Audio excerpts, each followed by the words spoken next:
Sounding pretty weak, isn't it? Well, it's time to moisten up those panties, girls. We're gonna make this truck a little louder today.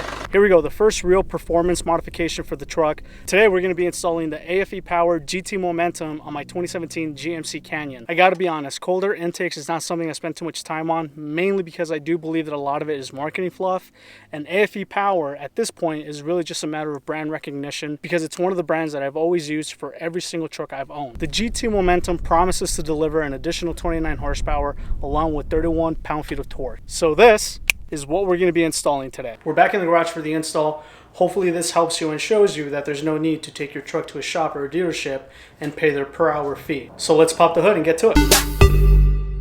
The first thing you're going to do is remove the clamps in the upper intake tube.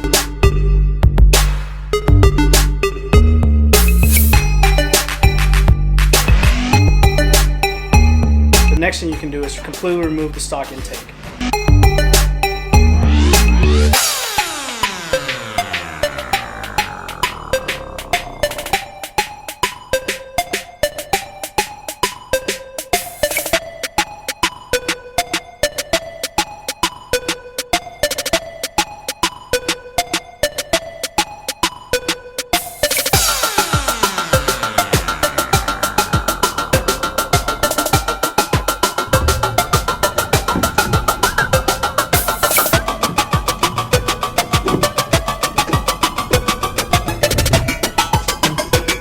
You gotta remember to remove the mass airflow sensor from the old intake and install the mass airflow sensor into the upper intake tube. Now you want to replace the lower intake tube.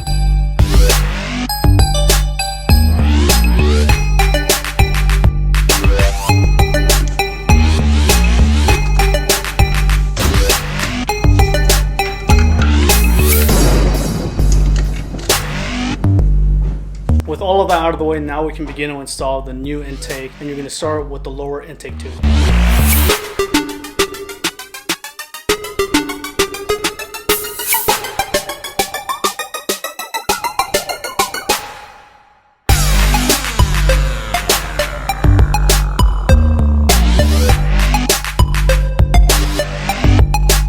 With the lower intake tube in place, now we're going to begin to install the intake box.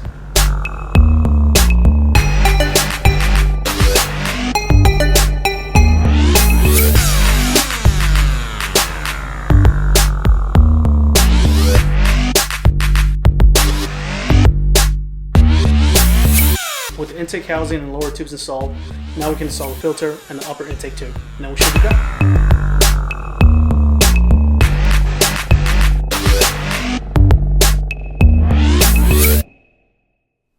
You guys, I fucked up. So remember when I said, I gotta be honest, cold air intakes is not something I spend too much time on? Yeah, instant regret. I know I'm gonna have a hard time explaining and describing this, so let me begin by saying that the intake sounds absolutely nothing like I was expecting it to sound. For those of you that have replaced an intake on a truck before, know exactly what I mean when I say that they normally make the sound a little deeper, a little throatier, and it's part of what makes that aggressive sound. And while after driving around with the AFE Momentum GT intake, I can tell you that is far from the case. Now, I do admit, this is part of my fault. I did not do my research. Before sending an unhappy customer email to AFE, I did two things. One, I double-checked my install, and two, I was quick to jump on the forums to see what other people were saying about cold air intakes. As it turns out, we have a very unique situation when it comes to the Canyons and the Colorados. The sound it creates when you start moving and it starts sucking in and circulating that air is not the normal deep sound it makes in every other truck. And it's also far from the whistle that the turbo in a Duramax engine would otherwise create. So again, I'm going to have a hard time describing this, but it's kind of like a hiss. If I had to compare it to something, think about your AC turning on for the very first time in a long time, say maybe a full 24, 48 hours, and those pipes get going, and for those first 3 to 5 seconds, you're not really getting any air, you're just getting that very subtle hiss. That's almost exactly what this sounds like. And really, the sound it makes is more closely related to the sound of a blow-off valve, similar to the sound that you'd find in smaller rice rocket type cars. Now, this obviously saddens me a little bit. It's not what I was expecting, and I'm not going to be making any panties wet. The only people I'm going to be appealing to until I figure this out are those guys that like to pretend they're drifting in an empty parking lot or in their grandma's driveway. Guys named Chad, and of course all the owners of lower 1990s Honda Civics with 3 different color panels and a muffler whistle that they bought off eBay. I'm just kidding, you guys. Don't get all sensitive on me. I appreciate all builds. All right, so enough trash talk and complaining. Let me know what your experiences have been installing intakes or really any modifications in these smaller type trucks. And here we go. Let's roll some sound so you guys can hear the difference.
So there you have it. Can you hear the difference? Please let me know what you think. I'm not sure what I'm going to do just yet. I may look into an open box intake, but I also know that I've yet to install the downpipe and the exhaust system that I have sitting in my garage. So I'm hoping that the two will balance out and create that nice deep sound. Anyway, please take a moment to like and share this video. Please consider subscribing. There's a lot more coming to this truck. Thank you all for watching.